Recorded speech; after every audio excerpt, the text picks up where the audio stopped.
안녕하세요. 아사진 미디어 조선혜입니다. 오늘은 스티글리츠 자유의 길이라는 책을 읽고 그 힌트를 좀 얻어서 준비를 해봤는데요. 전직 대통령 윤석열 씨가 자신의 인생책으로 꼽은 책이 있습니다.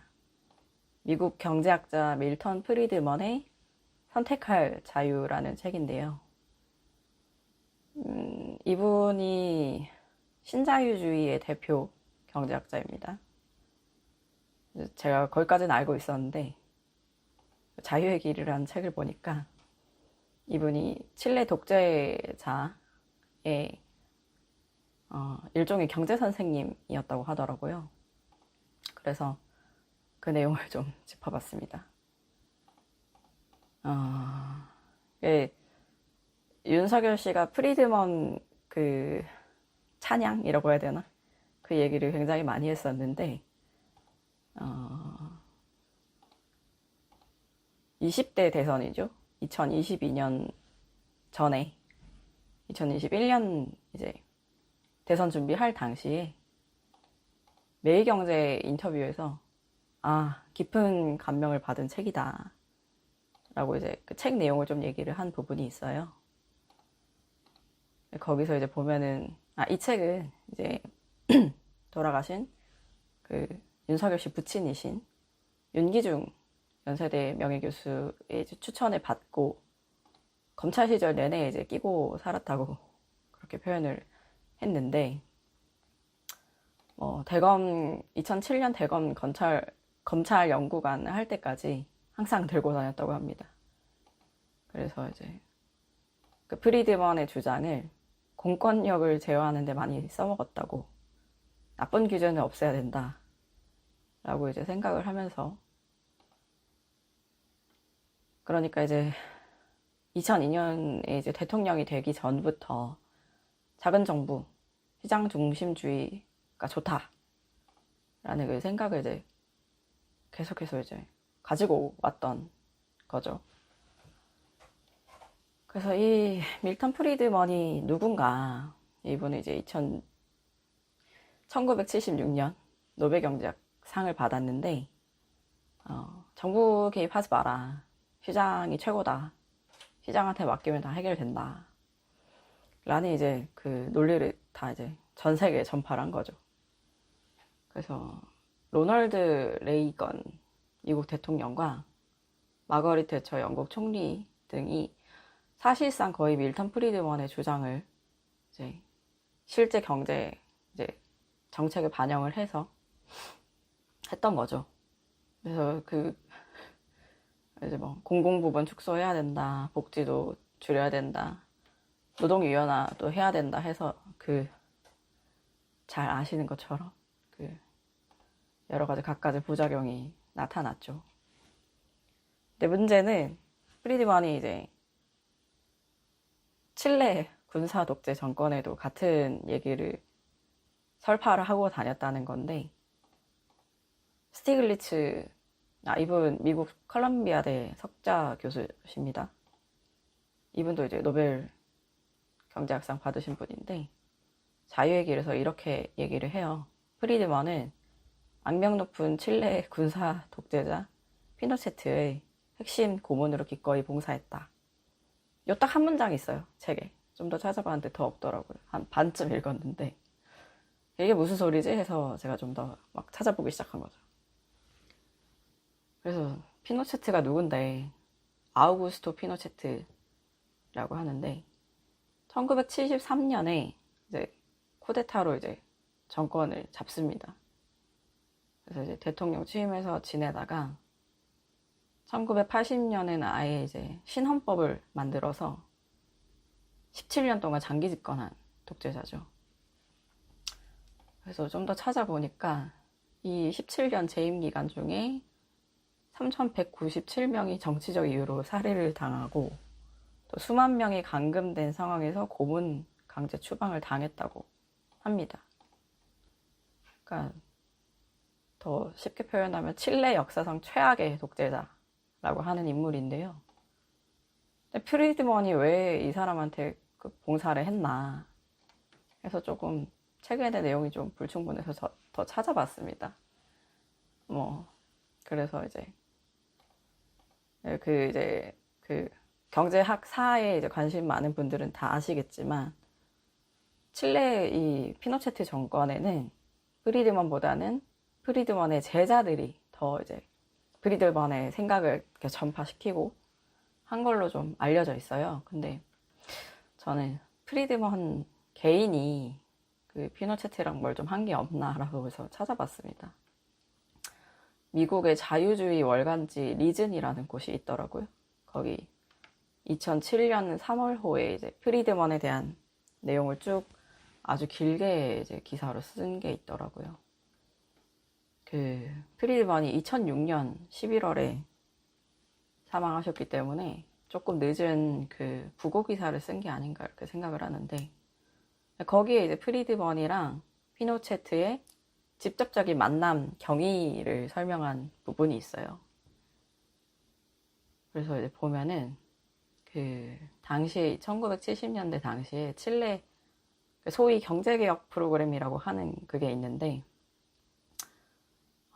명칭은 칠레 프로그램이고요. 거기 그 프리드먼이 시카고 학파로 분류가 되는데, 그럼 같이 그 학파인 아놀드 하버거라는 경제학자가 초청을 했다고 합니다. 칠레로 와서 강연이랑 공개 토론 좀 같이 참여해라. 그래서 프리드먼이 갔는데, 거기서 피노체트를 만난 거죠.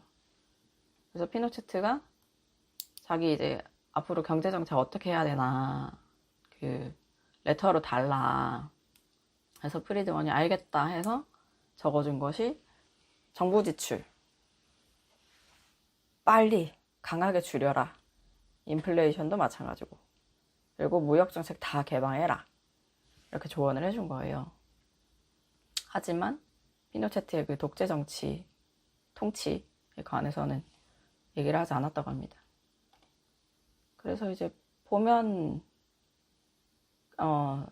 그 피노체트가 이 제안을 받아들여요. 그래서 자유시장 경제 실험을 강행을 했고, 그 결과는 아시다시피 칠레 경제 상황이 굉장히 최악으로 치닫았는데, 불평등 확대는 당연하고 사회 불안이 점점 커지고 성장률도 떨어졌습니다. 그래서 처참한 그 실험 결과를 마주하게 된 거죠. 국민들이 피해를 보신 거죠. 그래서 사실 리즌에서는 그 프리드먼이랑 피노체트가 야, 딱 한 번밖에 안 만났어. 별로 그렇게 친한 건 아니야 라는 그 뉘앙스로 이 기사를 쓴 것 같은데, 저는 오히려 반대로 프리드먼과 피노체트가 진짜 그 직접적인 연결, 만남이 있었구나 라는 거를 이 기사를 통해서 알게 됐는데, 이 기사의 진위 여부는 현재까지 기사가 계속 게재되어 있는 걸로 봐서 큰 문제가 없을 거라고 판단하고, 윤석열 씨가 포인트는 프리드먼의 이런 과거를 똑바로 알고 있었는가, 아니면 그렇게 생각하고 싶지 않은데 이걸 알면서도 뭔가 나랑 좀 통하는 것 같아 라고 해서 프리드먼의 책을 공개적으로 내 인생 책이다 이렇게 표현을 했던 건지, 거기서 물음표가 생기더라고요. 도대체 뭘까? 진실이 뭘까? 스티글리츠는 그 자유의 길 맨 앞부분에 한국어판 서문 써놨는데, 윤석열 씨 비판 엄청나게 합니다. 그래서 그거를 좀 읽어드리면, 전 세계는 특히 윤석열 전 대통령이 자주 자유를 옹호했으면서도 기본적 자유를 빼앗기 위해 계엄을 선포했을 때 모순을 명백히 목격했습니다. 한국인들은 윤석열 전 대통령의 불법적 권력 장악에 맞서 결집해 자유와 민주주의에 대한 헌신을 보여줬습니다. 이제 한국인들은 자유가 무엇을 의미하는지, 자유를 지키기 위해 무엇을 할 수 있는지 더욱 깊이 성찰할 시간입니다. 나가면서 이 책이 더 이제 성찰에 도움이 되길 바란다는 내용도 넣었고요. 그래서 이거를 프리드먼의 이 과거, 칠레 독재 정권의 일종의 그 봉사 내지는 도움을 줬던 이 과거를 쭉 보다가 그게 떠오르더라고요. 한참 이제 계엄 이후에 계엄 관련돼서 뭐 노상원 전 정보사령관이라든지 그 수첩에 있는 내용이 되게 보도도 많이 됐고 논란이 회자가 많이 됐는데 거기에 보면 헌법 개정, 재선, 물결, 삼선이라는 그 흘린 글자가 그 문구가 있다고 하더라고요. 이게 그 MBC 단독이었나요? 영상을 봤는데 그게 이제 그 헌법 개정이라는 게 똑바로 써져 있습니다. 재선, 삼선. 그래서 이거 장기 집권하려고 개헌한 거 아니냐라는 그 의심을 되게 많이 하고 있는 상황이고, 그래서 프리드먼 자체가 독재자는 아니었지만 하필이면 또 프리드먼 책을 그렇게 27년간 옆구리에 끼고 살았다는 윤석열 씨의 그가 생각하는 자유가 뭔가. 또 이제 프리드먼이 책 제목이 선택할 자유인데 뭐를 선택할 누구의 자유인가라는 거를 다시 한번 생각해보지 않을 수가 없었고요. 또 이제 비상계엄 당시가 또 생각이 나더라고요. 제 오마이뉴스 재직 때 저희 동료들도 다 국회 갔었고, 정치부 기자인 저희 남편도 국회 본회의장 가서 이제 굉장히 살떨리는 시간을 보냈었는데, 그때 이제 비상계엄이 해제되지 않았다면 우리가 지금 어떤 삶을 살고 있을지 그런 생각까지 해봤습니다. 오늘은 여기까지고요. 구독, 좋아요, 댓글 많이 많이 부탁드립니다. 감사합니다.